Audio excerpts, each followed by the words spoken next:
overlapping deprivations and climate hazards. Now, to hear about the findings of the report in more detail and depth, I'm going to hand over to Sabine Alkire, the director of the Oxford Poverty and Human Development Initiative and our partner, followed by my colleague Malika Dehingia, who was one of the colleagues in the Human Development Report Office that collaborated closely with the OPHI team in producing this report. So Sabine, over to you.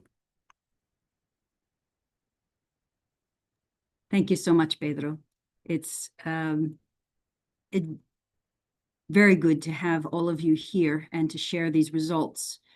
As Pedro said, the report focuses on overlapping hardships between climate and poverty and climate hazards.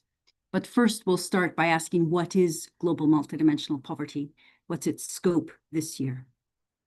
And we start with the people that Lianju mentioned.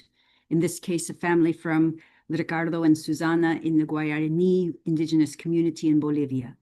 And we ask which of the 10 deprivations covered by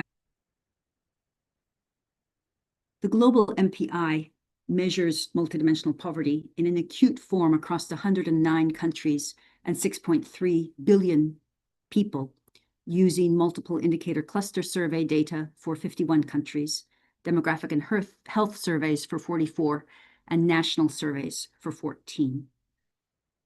We updated 13 estimates this year, and we show trends for 88 countries, and disaggregations are available throughout.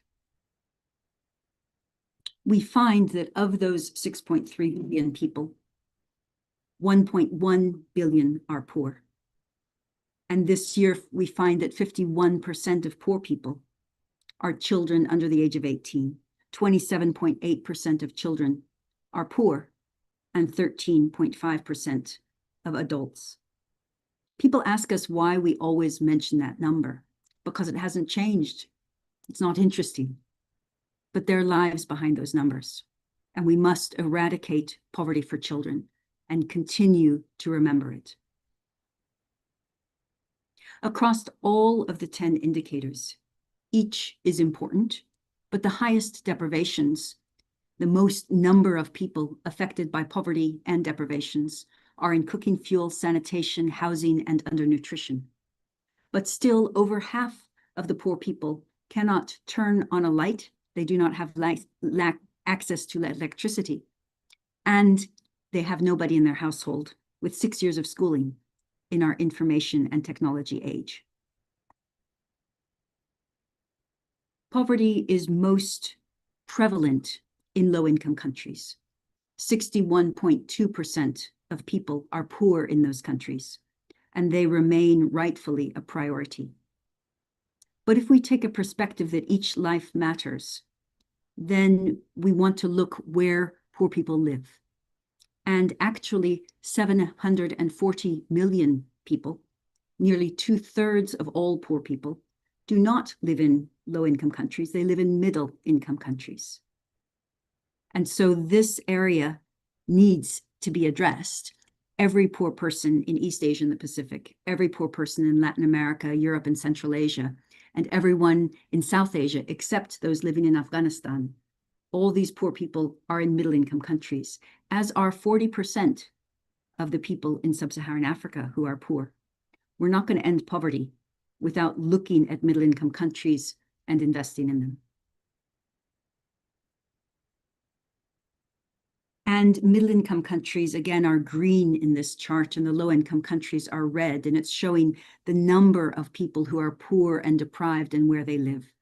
And what you can see is that across the board, a large proportion of deprivations in every indicator are from people living in middle-income countries. Only in electricity and drinking water are deprivations higher in terms of the percentage and the number of poor people in low-income countries.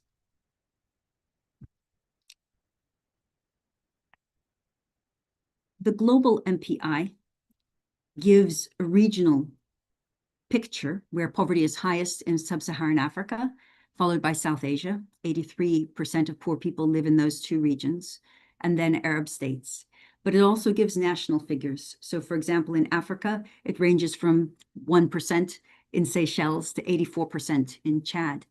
But subnationally, we look at the regions of Senegal, where it ranges from 12.9% in Dakar to 85.8% in Kaffrine. The global MPI is also broken down by rural and urban areas, by gender of the household head, as well as by age cohort. And each group has their indicator composition of poverty, the face of poverty. So you can see what to do to reduce deprivations of poor people. How does this differ from monetary measures? In this slide, the height of the yellow and red bars is the percentage of people who are multidimensionally poor, and the dot is the percentage who are monetary poor by the $3 a day World Bank poverty measure. And you see there are differences. For example, in Chad, Guinea, Mauritania, and Sudan, multidimensional poverty is 40 percentage points higher than monetary. Those are the four green dots on the right-hand side on the yellow area. But if you look at the red dots above the bars, these are countries where monetary poverty is 20 percentage points higher than multidimensional. We need both measures to get a good view of poverty and to be able to address it cost effectively. We studied trends in poverty for 88 countries, 5.6 billion people, and 76 of them had a statistically significant reduction in at least one region. Of the 20 fastest countries to reduce poverty in absolute terms, 8 are low-income countries and 12 are middle-income countries. 15 countries reduced poverty in every single subnational region. 11 countries reduced every single indicator statistically significantly. So we are looking at many possibilities of success and many examples of success through the years. But if we look at data that start in 2018 or later and end in 2021, 22 or later, so spanning the pandemic and more recent, we cover 91 subnational regions. How many of them have reduced poverty? 6. 6 out of 91. So we're worried about a stagnation in poverty reduction on this International Day for the Eradication of Poverty. The global MPI covers billions of people, but we also must look at small island developing states, or SIDS. We cover 22 SIDS, home to 57.6 million people, and we updated data for Nauru and Vanuatu this year. And across these SIDS, 23.5% of people are MPI poor, and that's greater than the global average of 18.3%. But it varies. In Cuba, Maldives, Seychelles, Tonga, Trinidad and Tobago, less than 1% of people are poor. But it's over 40% in Guinea-Bissau, Haiti, Papua New Guinea, and Timor-Leste. But also within the small island developing states, there's disparity. For example, in Guyana, where 1.8% of people are poor, subnationally it's 0.1 to 23%. And in all SIDS except Cuba and Seychelles, children are poorer than adults. We want to profile and understand the situations in SIDS because they are acutely susceptible to climate hazards. And that is the topic which Malika will now share with you.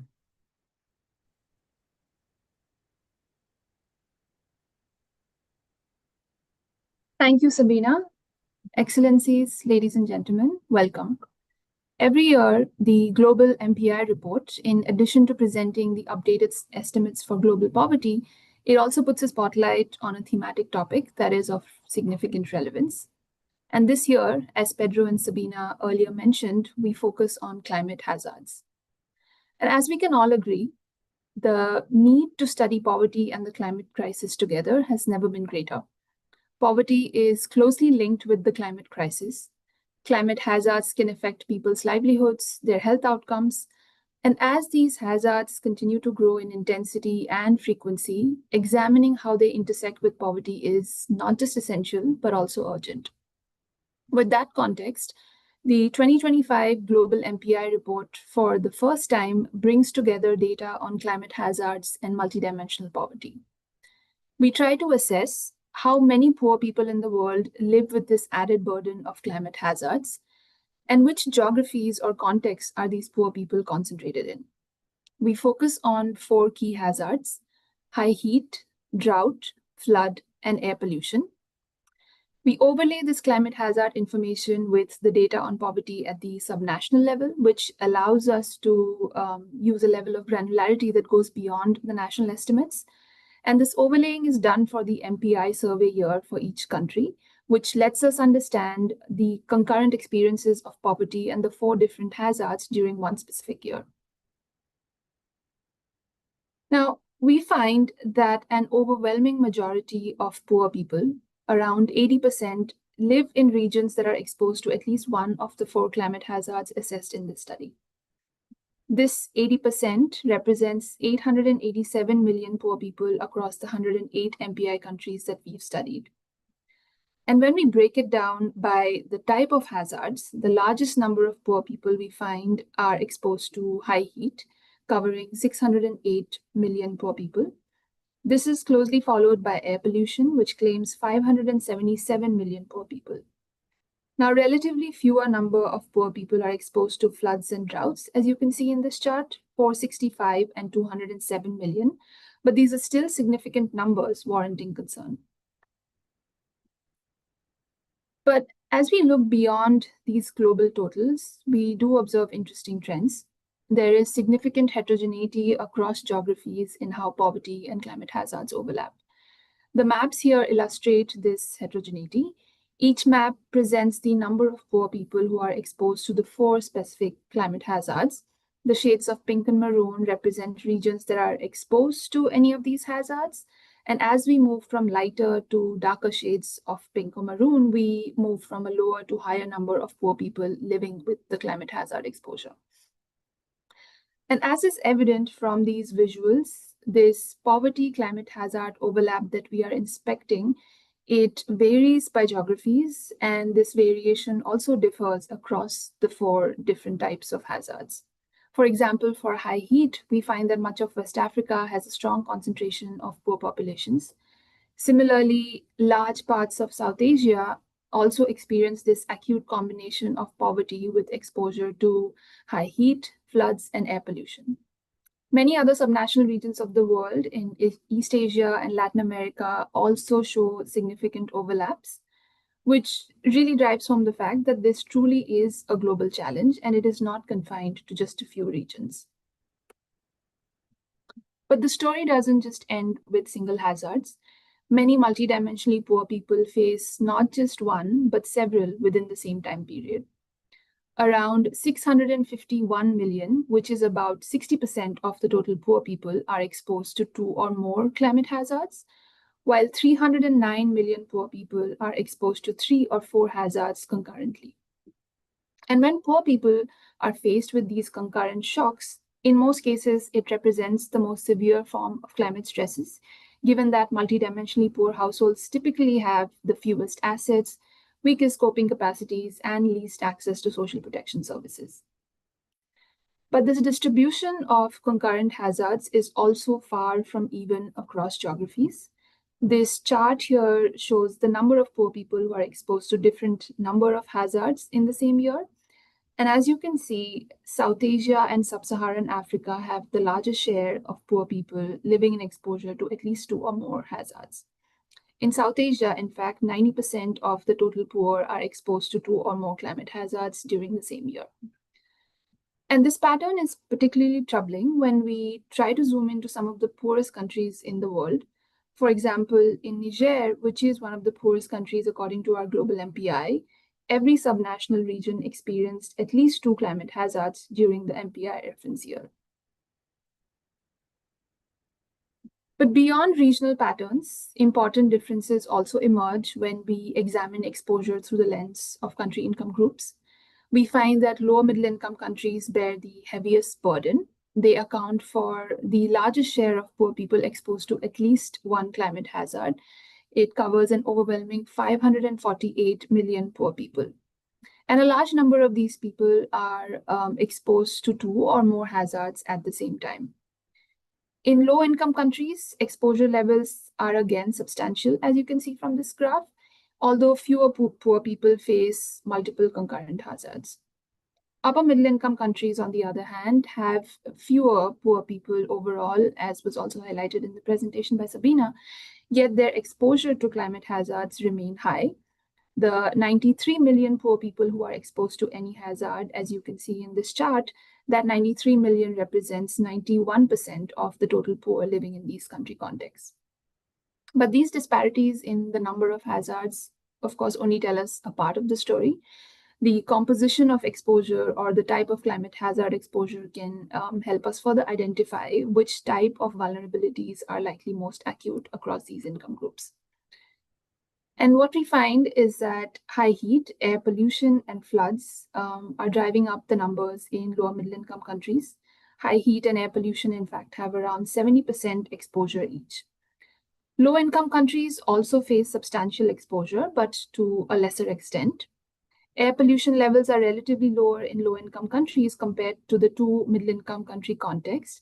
And this is likely because industrial activity, urbanization, transportation, etc., which all increase with income, tend to drive higher pollution levels in the middle income settings.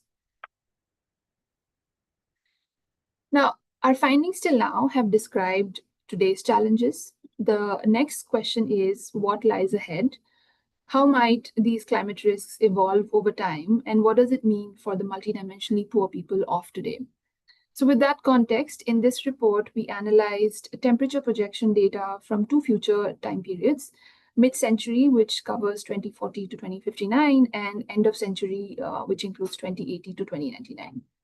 The chart here presents the additional number of high heat days in these two future time periods for countries with low to higher levels of poverty.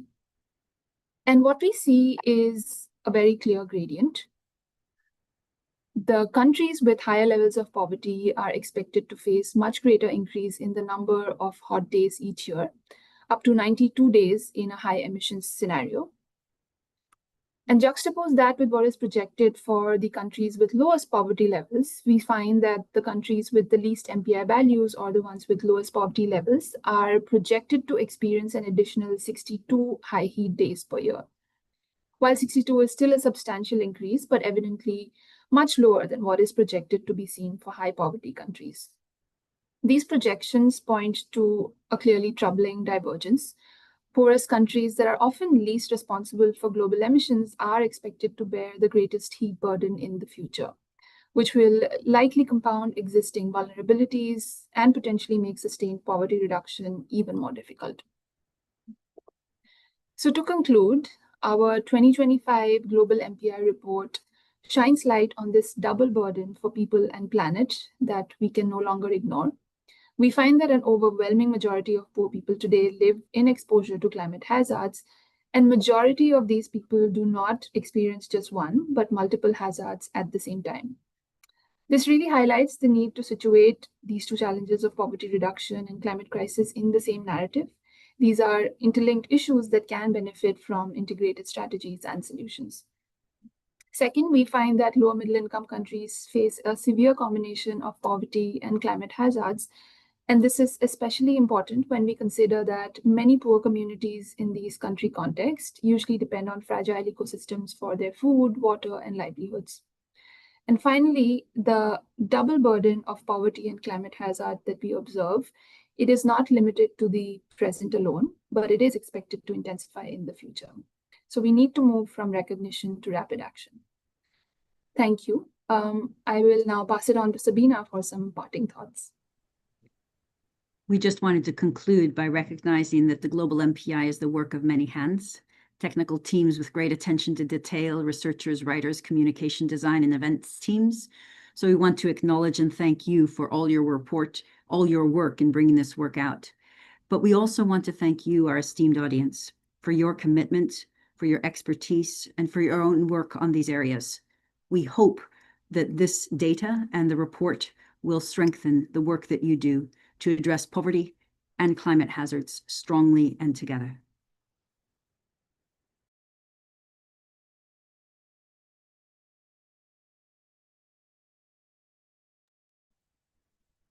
Thank you so much, Sabina, Malika, for this wonderful presentation.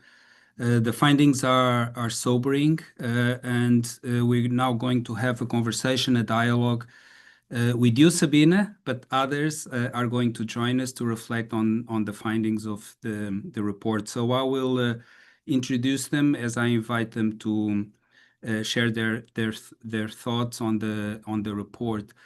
And I will start with Carlos Manuel. We have two Carlos, so I have to specify which one I'm addressing, who is the head of the Global Environment Facility, which is perhaps one of the most important instruments that the international community has devised to help us to address global environmental challenges.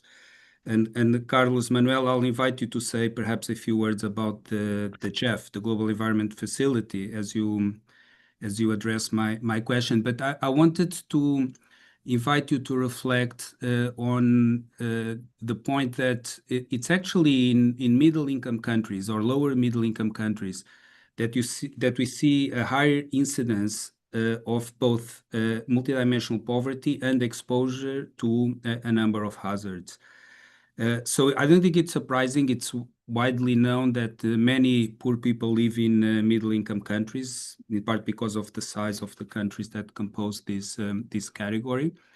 But I think it's surprising to realize that about half of the poor people in lower middle-income countries are exposed to at least three or more of the hazards that we've identified, compared to less than 10% in lower middle-income countries.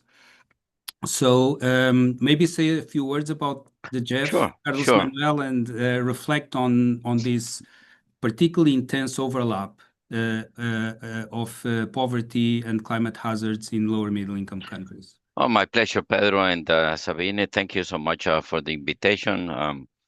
I'm the CEO of the Global Environment Facility, the largest fund on planet Earth that nobody knows about it. And this is the way I normally present the GEF, because it is very well known within the environmental community, but not that well known outside. Today, we got 2,200 projects in 151 countries with a portfolio size of around $9.4 billion. So we are relatively large. And in 73% of the countries that we work are middle income nations, in areas where we see that policy coherence is an element that creates, or the lack of political coherence, and I'll explain in a minute what I mean by that, is one key element that establishes a gap within economic growth, social progress, and environmental sustainability. And I think that middle income nations sit in an intersection. They are on one side driving global growth and economic prosperity, while also facing some of the highest exposure to climate and environmental risks, from, I don't know, water scarcity, pollution, and deforestation, all the way to climate change. And by the way, I want to make an observation, a very gentle, honest, polite observation, because this report, which is fabulous report, concentrate on climate change. And climate change is one of the big environmental challenges. We normally talk about the triple planetary crisis, climate change, loss of biodiversity, and pollution. I strongly believe that there is not three environmental crises, just one. Just one, generated by the rational consumption and production pattern. And that environmental problem is that we are affecting the global system that maintains life in this planet.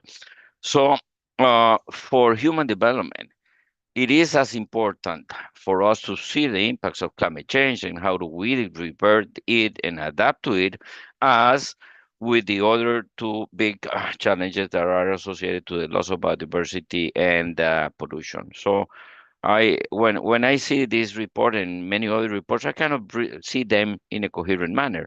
Even though we committed the error 34 years ago to create a convention for climate, a convention for biodiversity, and a convention for pollution or land degradation. Today, more than ever, we need to understand that we need to integrate much better the multilateral environmental agreements.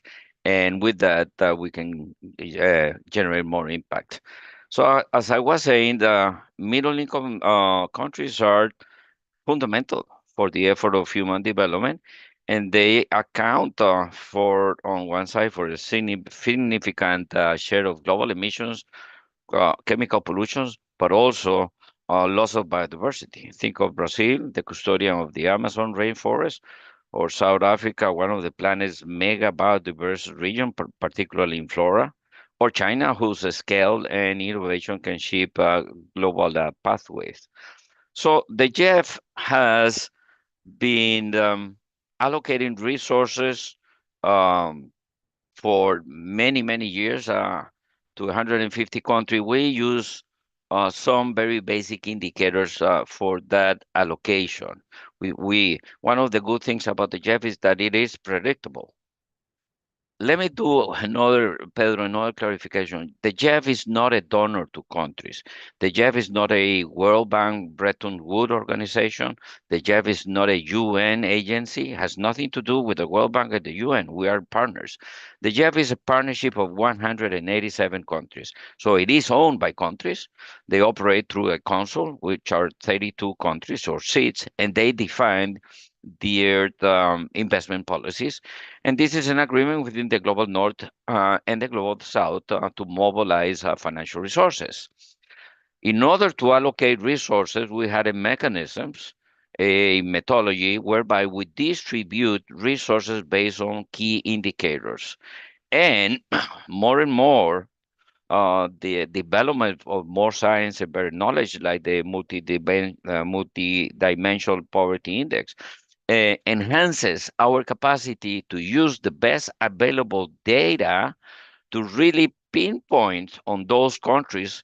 It can be at the country level or the subnational level where they need our key investments so they can become much more resilient to the impacts, not just of climate change, but the other environmental impacts. We got 6 funds in the GEF, so we are a family of trust funds. And this multidimensional poverty index will enhance our capacities to mix it with natural capital indicators, performance indicators, and also very important human development indicators. You know, it is a paradox to me that the GEF allocates resources using one indicator, GDP per capita, where the higher the GDP, the lower the amount of resources we give to that country. But there's a lot of seeds, which are middle income nations, that after a huge, that are extremely vulnerable, and the hurricane comes and makes them go back in terms of human development more than 10 years.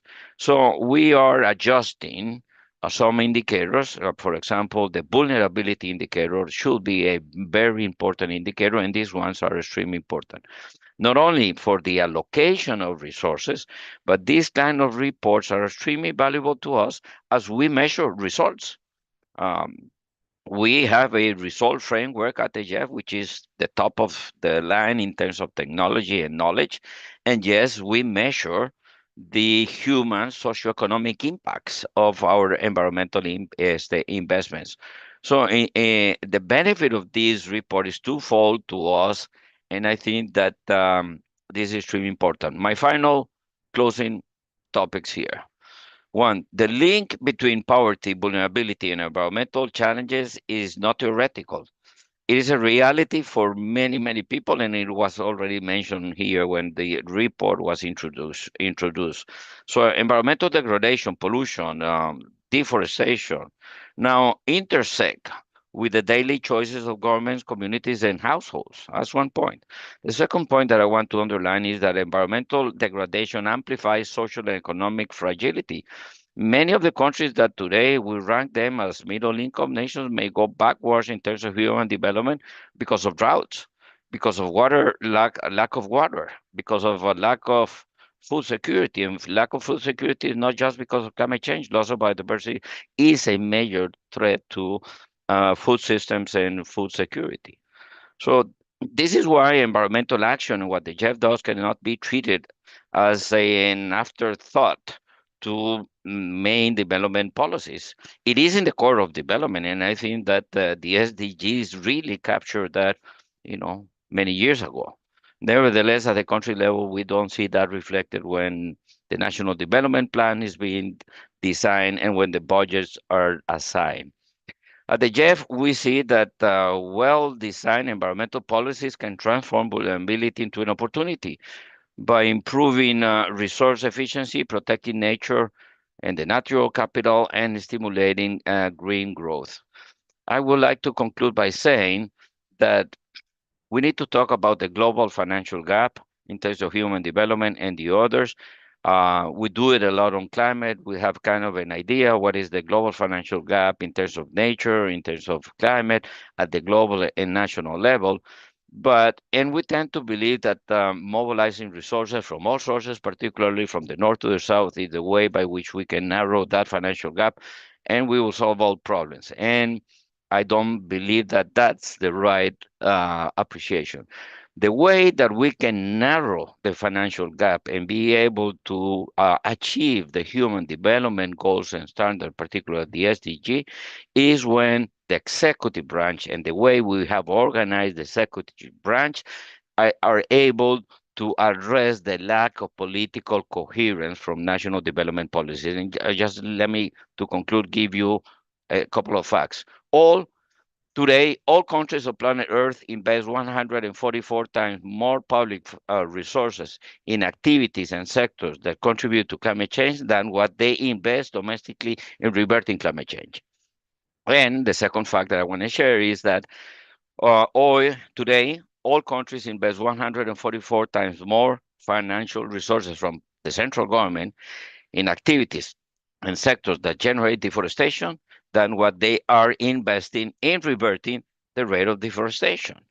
So if we are able to align all public and private investment through a new paradigm on how we organize the executive branch, and the executive branch, I mean, the best case is Costa Rica. We don't have a Minister of Energy and Mining and Environment and the oceans separate. We got them all under one institution. We manage in Costa Rica natural, renewable and non-renewable natural resources in the same institution. We avoid the conflict, the contradiction within agencies of the executive branch. And by doing that, the planning and the budgeting will be aligned with the multilateral development agreements. Some of them are the Rio Conventions or the SDG. So I strongly believe that the lack of political coherence, by far the biggest burden, is not the mobilization of financial resources. Nevertheless, this report highlights some of these elements, and we need to bring them at the country level and generate the proper political dialogues. And I believe that President Carlos Alvarado has that in his working agenda. For us at the Jeff, it's a pleasure to be here. Count with us on this initiative. It is super wealthy to the Jeff to be engaged with the scientists behind this report, because it enhances how we distribute resources and it enhances how we measure the impact that we want to generate. Thank you so much. Have a good day. Thank you so much, Carlos Manuel, and very much agreeing with you that climate is just one of a broader set of dangerous planetary change that we are confronting. And in fact, that has been something that in the Human Development Report Office we have explored and will continue to explore, including in the 2026 Human Development Report. And Kani, I want to turn to you.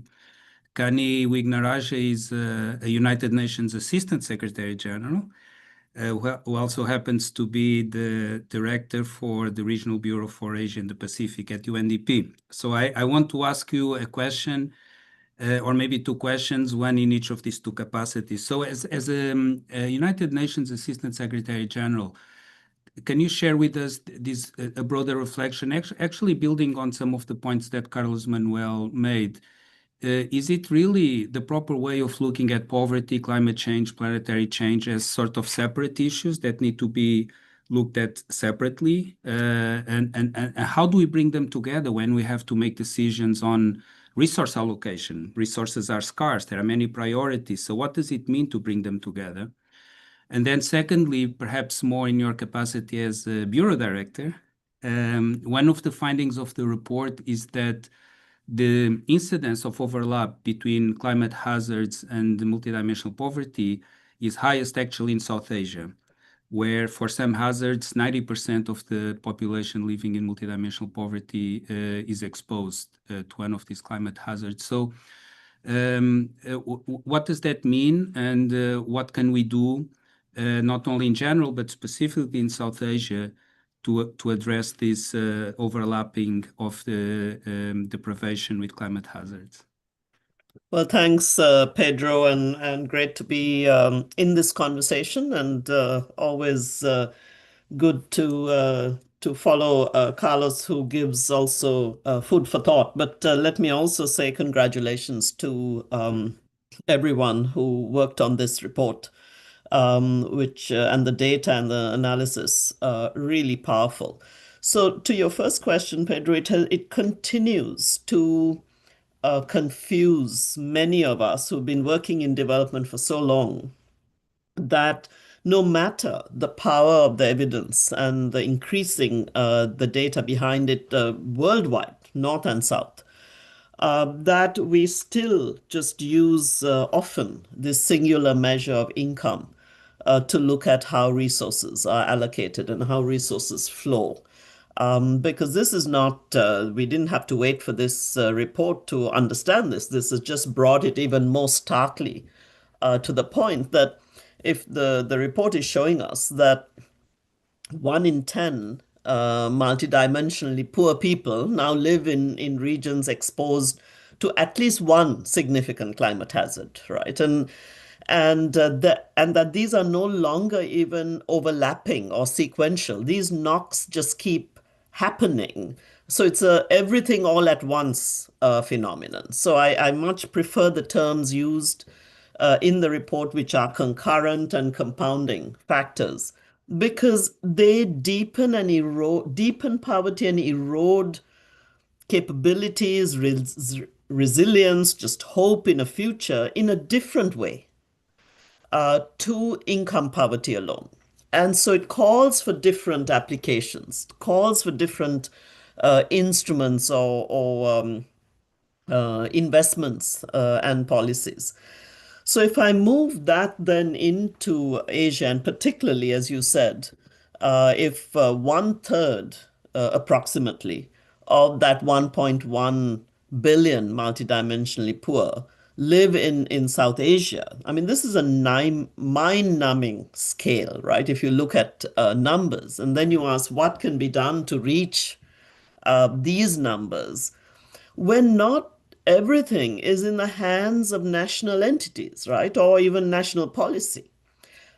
So looking at the intensity and regularity of these climate hazards, vast as they are, it's very difficult to see that any single country or even the collection of countries in a sub-regional coalition or regional coalition can handle this by themselves. And this is where the call on global action and global commitment remains so key, and remains where the UN, the IFIs, the Jeff, and others, with the leadership of countries. And we have President of Colombia with us here, have to still keep that global pressure on. But if I take it to a national level, particularly in South Asia, and let me maybe just put 3 instruments that UNDP is working with countries on to try and even make a dent in this, while we try and get our kind of global renewed commitments and actions moving. So one is looking at social protection schemes that are much more shock responsive, and that scale automatically during particular seasons. So during high flood seasons, high heat seasons. And that is something that can at least help in the moment for households going through this. A second instrument is parametric insurance, because for small farmers, for small businesses, and we're seeing this, for example, in India, really being of high value. Again, this adjusts and pays up very soon, and also allows for advances instead of more traditional insurance schemes. And we see state governments and local governments stepping up to help bring down the cost of parametric insurance. And then the various third and is the various almost experimentation still really of various forms of basic income instruments. Some conditional, some less conditional, but in some ways attached to skilling or reskilling, access to health, energy, education, but where basic income schemes really help those individuals and households that are really being hammered by us, by the fact of a better understanding of how these concurrent and compounding factors of poverty and climate really come together. And if I look at the year before, we had overlaid conflict as well, right? So you've got all of this coming together. So in some ways, and I'll close with this thought, the overall tent is larger, as it should be, of those who need to be covered by these instruments, but with a better understanding and strangely a better targeting. So it seems contradictory that the tent is larger, but it's still a better targeting of who and why are people covered. And it also, I want to say, it responds in part to a question already put in the chat of the hidden poor, and how to get more to them. But Pedro, I'll leave you with this thought. It doesn't address a part of that question, which I thought was really good, which is then the hidden poor due to discriminations and injustices. So I'll leave it there and hand back to you. Thank you so much, Kani. And Yes, hold. I want to turn to President Instagram Carlos call, Alvarado Jimena, and to Instagram pick up call. on one of the points you made, Kani, which is the importance of understanding the fact that prospects for people in many countries depend not only what countries do within their borders. Obviously, many things depend on what countries do within their borders, but also depend on the way in which we collectively will manage global challenges. And I think the report puts this in sharp relief with the findings that Malika showed, in that the number of poor people exposed, or the intensity of people living in poverty, increases with the number of exposure with exposure to a higher number of high heat days, right? So that gradient, right? So in other words, the poorer people are, the more exposed they will be to climate hazards of extreme heat. So President Carlos Alvarado, this is about not only what countries can do within their borders, but how do we manage things collectively? And you have had a distinguished career in politics, culminating with the presidency of your country, Costa Rica. Since then, you've been a scholar, a thinker, but also an activist on climate. And we're heading to two very important moments in the international community: the COP in Belém and the World Summit on Social Development. So what's your reading, both your political reading, but also your analytical reading of the potential of harnessing these moments to enhance this collective action that is going to be so important, not only to address climate change in itself, but also in the implications that climate will have for people living in poverty looking ahead. Thank you, Pedro. And I want to congratulate UNDP and OPHI for this work. I'll start with my conclusions and go then to tell you why I think this is so critical and timely. First, why is this report so relevant? Because it helps us see things in a better way and act upon them. And why is that the case? Because we live in this conceptual separation or dualism that affects policymaking in effective action. We still think, and I say this we generally, policymaking, politicians, how budgets act, we think that there's a separation between policies for people and policies for nature or environment. We think that there's an antagonism between growth and nature. There's people still that think that either we do policies for growth, but that inevitably is going to harm nature. And if that we do policies to address nature, climate change, biodiversity, that is going to harm growth. That dualism, that from my perspective is it's faulty, it's incomplete, it's very present when we do public policy, when we debate around the world about these topics. This report bridges that dualism and shed lights on how reality really is.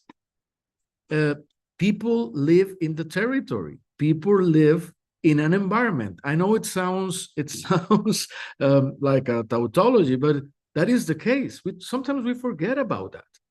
And if the places where people live are ill, they have a, let's call it not climate change, let's call it they are not healthy, they have a disease, they have extreme heat, they have a tendency to flood, people is going to be affected.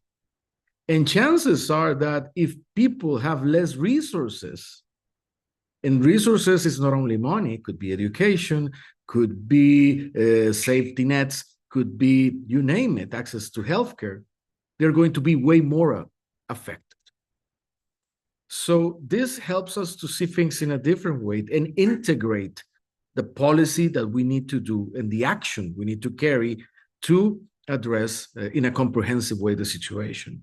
There are two words that I want to offer that have not been said a lot in this conversation, but I believe are at the center of it and should become part of the narrative to drive not only the science and the analytics behind the report, but also to drive the action and rally the people to do things. One word is adaptation. This is a central word behind this report. We are in the face of a world that's transforming, is going to affect the lives of people, especially the most vulnerable and poor. So adaptation is critical. And adaptation is not theoretical. It's not, let's say, a myth, because you know that we live in an era of contested realities. But a flooding, a fire, extreme heat is going to affect you whether you or not you believe climate change is a threat. It's going to affect you whether or not you believe we need mitigation in the planet, etc. So adaptation is central. And this report is speaking loud to the reality of adaptation, especially of the poorest across the globe, and giving specifics of what's happening and what's going to happen clearly. And the other word is livelihoods. Livelihoods is how we carry upon our life, hopefully in a sustainable way. We need to build sustainable livelihoods in order to not only preserve our current way of living, but preserve it for the generations to come. So those two words are behind what's at the center of this report. I want to give just an analogy and another further conclusion. I think what we are seeing is it's an analogy of what we're seeing in the study of poverty and environment or climate. it's a little bit what happened in science and biology. When we study the study of life, scientists went to the cell, the building block of life, and studied the cell to define life. Actually, they say a virus is not a cell. It's not life because it's not got the characteristic of a cell. And we started to study the cell. But then also scientists understood that the cell cannot be alive if it's not connected to other cells. So they started to make it more complex. In terms of poverty, it's not only income, and the household is got to do with other dimensions that make life possible. But going further, scientists and biologists understood it's not only the cells, it's the environment within they live. There is nitrogen, the perfect heat or not, is the rain that make that life possible. Well, it's the same in the case of humans, it's the same in the case of societies. What this report is doing is broadening that scope and giving us a more comprehensive understanding. I want to problematize on another thing. And this is on the definition of the United Nations, because it's about nations. We talk about the nation state. But what this report says is, regardless of the nation or the device that humans we have created historically, poverty and adaptations happens on territories. On Sabina's report is very clear. You can have a country that's an aggregation, but the phenomenon varies in Senegal depending on where you are. So it's not enough to think in terms of nation states. We need to think in terms of the regions, of municipalities, of either the local or ancient leaders of a community. Because, as the word said, one of the most important, there is all adaptation is local. Adaptation do not happen at the multilateral. Adaptation does not even happens at the national level. It happens at the local level. So this needs to problematize our thinking, going beyond the boundaries of the nation state. That's part of perhaps what the reforms the UN needs to enforce. That understand that our role in the multilateral and in the national, it's to empower, envision, energize the local for these transformations, to change the life of people directly in a multi-level governance. So this report also gives the tools for people to address it in that way.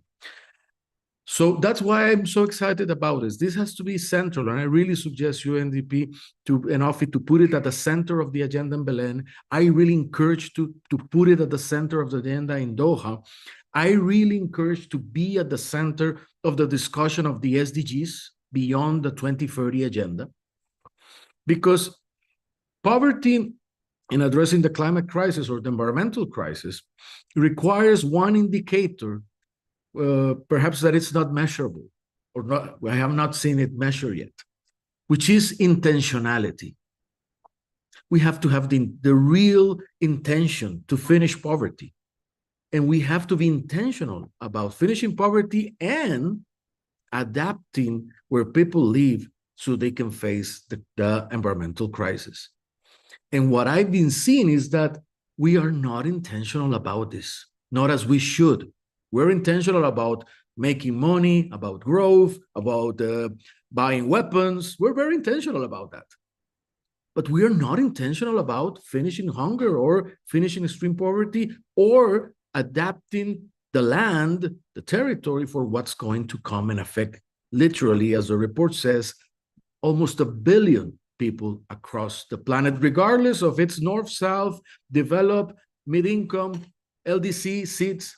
Everybody's going to be affected in some way. So this report has to drive also rally support in a narrative that obliges politicians and decision makers to act and be intentional, to end poverty and to adapt and we live in an era that's cutting aid, it's eliminating. We live in an era that's putting into question whether climate change is a threat or not. So this very clearly rallies people to act on these two dimensions. So I really think it's a remarkable accomplishment, and we need to present it as it is to others and to people, so people can take action on this regard.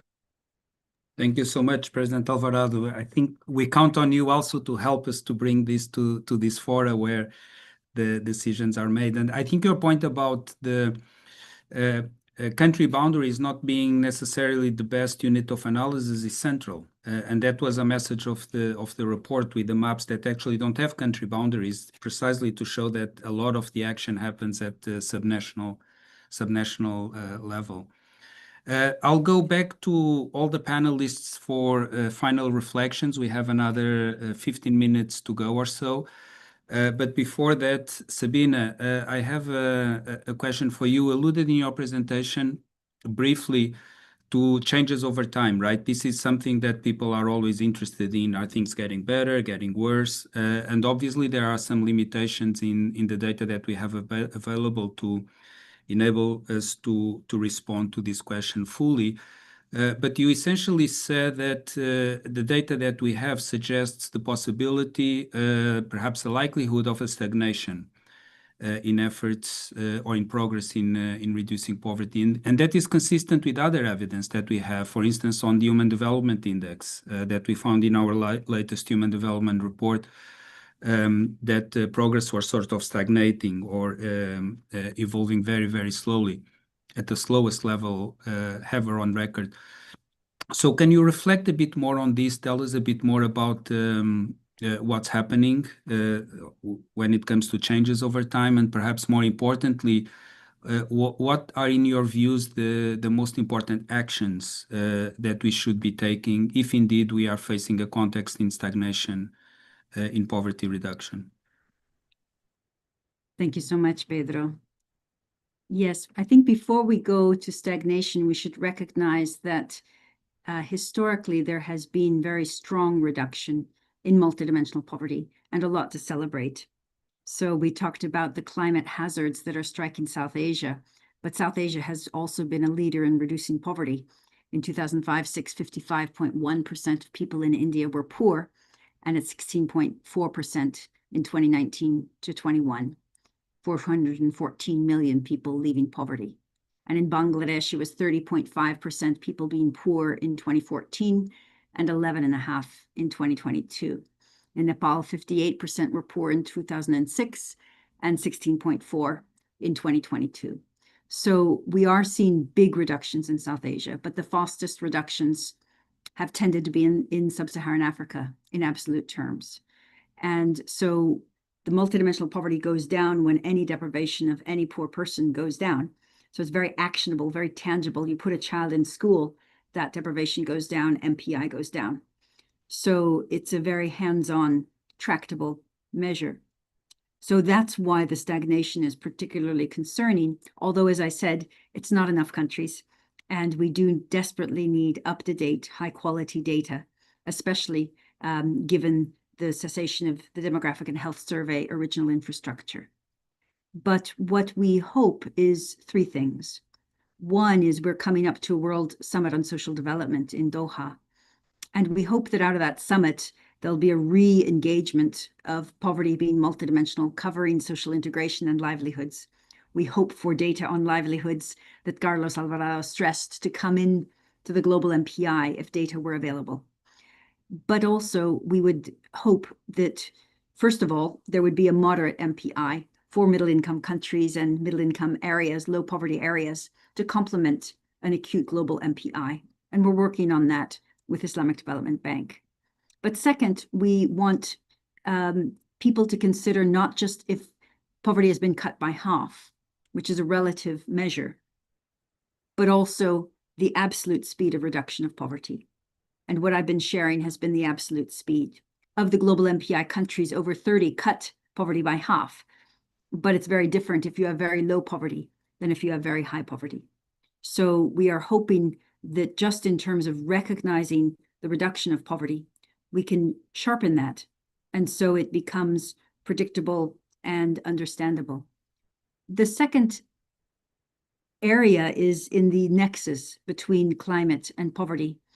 And I really appreciated the different interventions that the esteemed speakers have brought to the fore, but particularly this need for adaptation, which isn't thinking about climate change for the children or grandchildren, but for right now, the people who are poor and experiencing a flood lapping into their house today, and we'll have to repair that, and then another climate change. So one point that really struck me from this research is that if we look at the 887 million people who are poor with one climate hazard, if you only have 1 or 2 climate hazards, then 1 in 7 people are poor. But if you have 3 or 4 climate hazards, then nearly a quarter of the people are poor. So poverty is more acute in the places with more climate hazards. And so I think really adaptation is a vital area. And that means, first of all, having these data, including, as Carlos Manuel said, deforestation, fire, other kinds of deprivations in it. It means updating it regularly. It means disaggregating it. And then, as Carlos Alvarado said, also looking beyond, because heat is a matter of the sun. It's not a matter of political barriers, and floods are a matter of water. So yeah, looking beyond the traditional barriers. And then looking at other data sets to see if everything comes together in language that the climate scientists understand. So for example, for safe and just Earth system boundaries, they also have a parallel finding that South Asia is a hotspot.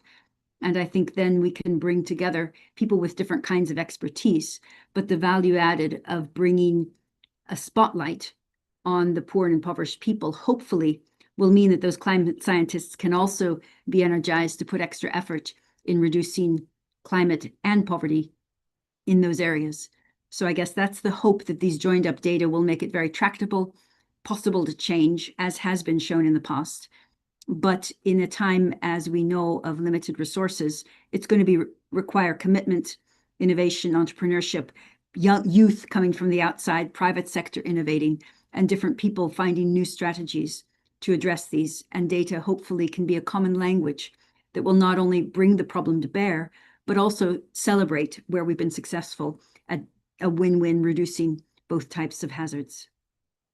Thank you, Sabina. And I think one of the powerful implications, or perhaps tools, of the Multidimensional Poverty Index with implications for policy is the fact that it allows us to see where we had poverty reduction and the dimensions of poverty that are sort of lagging behind, right? So if we look at Sub-Saharan Africa and South Asia, they both had a reduction in multidimensional poverty of about 10 percentage points. But in Africa, the gaps are very much on the infrastructure side, like electricity, water. And in South Asia, they are more on the nutrition side, for instance. So having this multidimensional approach also can guide policy to the kind of interventions that we need to prioritize to accelerate further poverty reduction. So we have 7 minutes or so to go. As I mentioned earlier, we're going back to all of the panelists for one final set of reflections. So if my math is right, that would give about 2 minutes each to share any final thoughts. So maybe we can go in the same order that we followed for the first round of questions, starting then with Carlos Manuel. Final thoughts. Oh, thank you so much, Pedro. It is for us at the Jeff is kind of a paradox. The fact that many of these middle-income nations, and particularly less developed nations, constantly claim and ask for help with regards to their vulnerabilities to climate change. But their vulnerabilities to climate change today, I mean the flood and the drought, is not happening because there's a power plant using coal generating energy in the global north. It is because they are deforesting and they are destroying their own natural ecosystems at the country level. So this is my point when I talk about the lack of political coherence.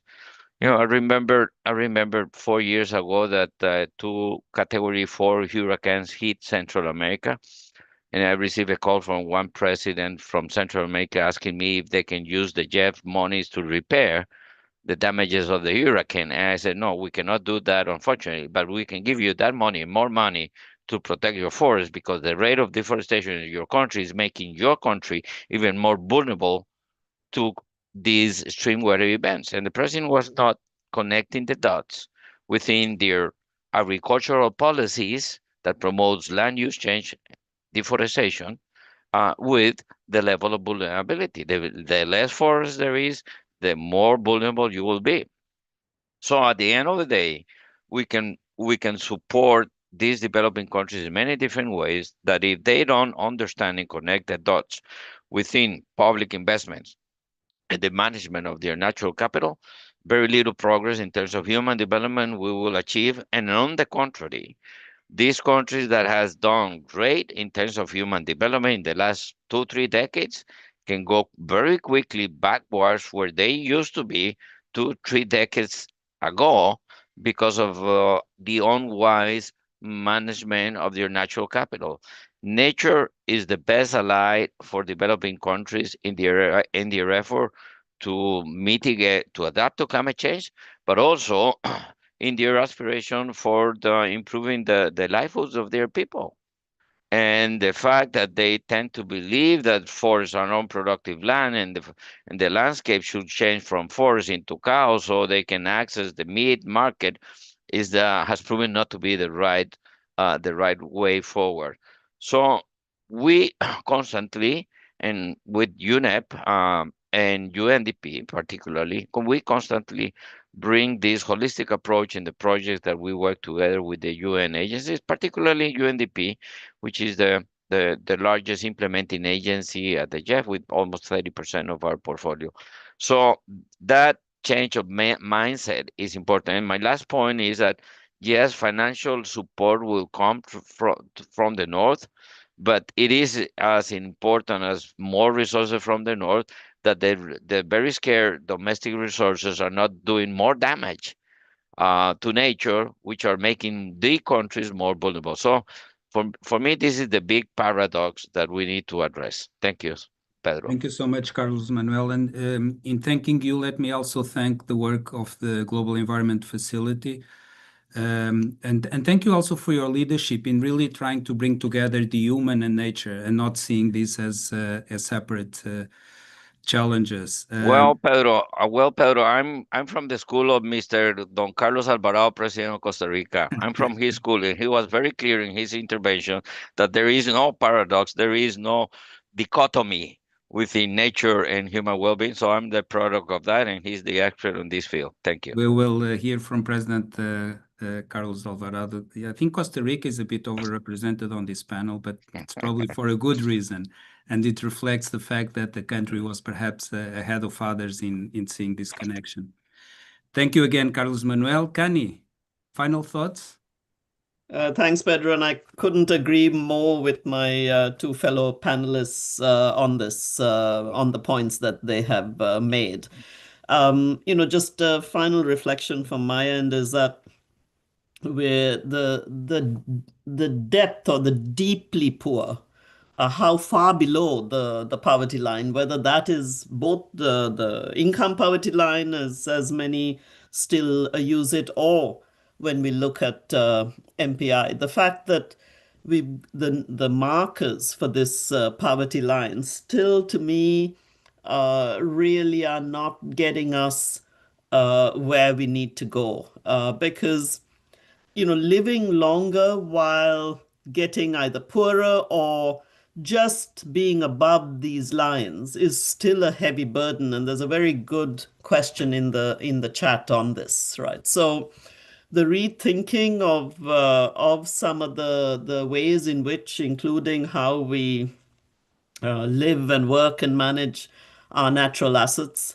and then how we combine some of these instruments is key, because even for the big, vast countries in Asia, whether that is India or Bangladesh or China, there is a sense that there's a whole large group, a population that is stuck at or just above the poverty line. So even when we talk about reducing large numbers, it's not that these people have distanced themselves in the positive direction from this line, and can stay up and keep moving on that journey into a more safer, more prosperous, a more healthy life. So I think we've got to kind of this helps get out of this box of having these lines, and saying, well, you're just below or you're just above the line. And it's more in that journey of moving forward that we've got to see whether that scalability, moving large numbers constantly forward, and that links to both what both other panelists have said, that we've got to look at how particularly we look at our nature-based assets and live very differently with them. Thank you. Thank you, Kanye. I think that's a crucial point. We don't have very good data, but some studies suggest that actually the majority of people sort of move in and out of poverty, right? It's not like you have a group of people that stays their entire lives in poverty and another group out of poverty. And I think Carlos Manuel's point are crucial, because essentially what he's saying is that it's more likely that the movement, the net flow, will then move towards people moving more and more into poverty and staying in poverty if we don't look at nature and climate. President Carlos Alvarado, you've been an inspiration to Carlos Manuel and many of us. Final thoughts? Thank you. No, I think it's the other way around. It was Carlos Manuel that onboarded me on this. But I wanted to again commend the study, the report. It's a great analytical tool product of the best traits that humankind can offer. It's intellect, it's collaboration, cooperation, it's science, but it's a tool.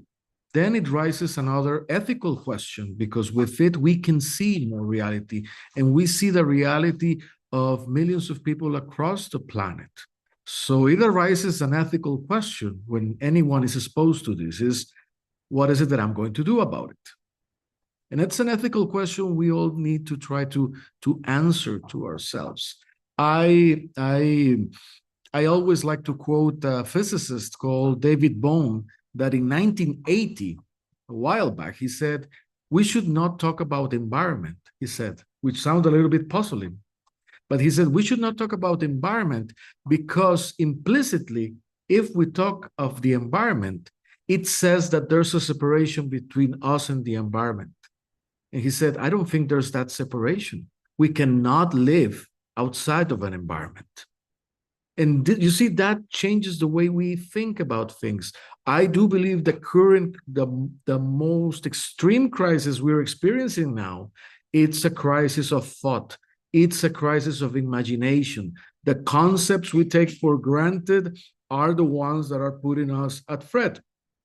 And in the same way, we are connected to that thing we call the environment. It means we are connected to each other. Our fates are connected. No wonder why in different corners of the world there is conflict. It affects us directly. We see it more and more often. So if we are interconnected, not only with the environment, but with each other, whatever we do matters a lot because it affects others. So we can take this tool in a positive way, in an inspiring way, to contribute our part in this big puzzle in a positive way. And I do believe Belém, I do believe Doha and other events are great opportunities to put this tool and narrative into action, into budgets, into targeting, into changing mentalities that may not be the positive ones we need. So that's why the work of all these talented people, I have seen its results in Costa Rica where we implemented and elsewhere. It inspires me and it gives me hope, a real hope grounded in our own agency and action. So that's why I'm hopeful. Thank you so much, President Alvarado. This idea of intentionality that you now describe by using the word agency is central to the notion of human development. It's about the ability of people to shape their futures and their lives, and hopefully this will be one more instrument that will enable us to do that. Sabine, a final word from you?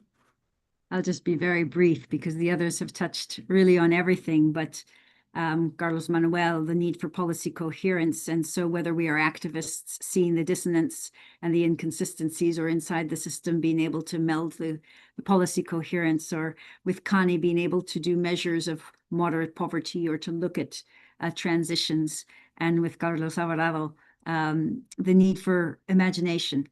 And the way to address a crisis of imagination is here, in a sense. It's the people here looking at these data, looking at other things, other networks that you have, and thinking of how to do something differently. Because if all of us do a little bit differently, then we'll be able to find some new traction on these issues. And I think when we zoom out and we can see human beings on a shared planet as one problem, and then we see the data that joins it up, then hopefully there will be ways forward. And so I'm very much looking forward to the people here engaging and sharing this work and seeing what comes up. And the door is open on our side as researchers to learn from you, to be criticized, to be challenged, but to try to continue to work on this together very strongly and quickly.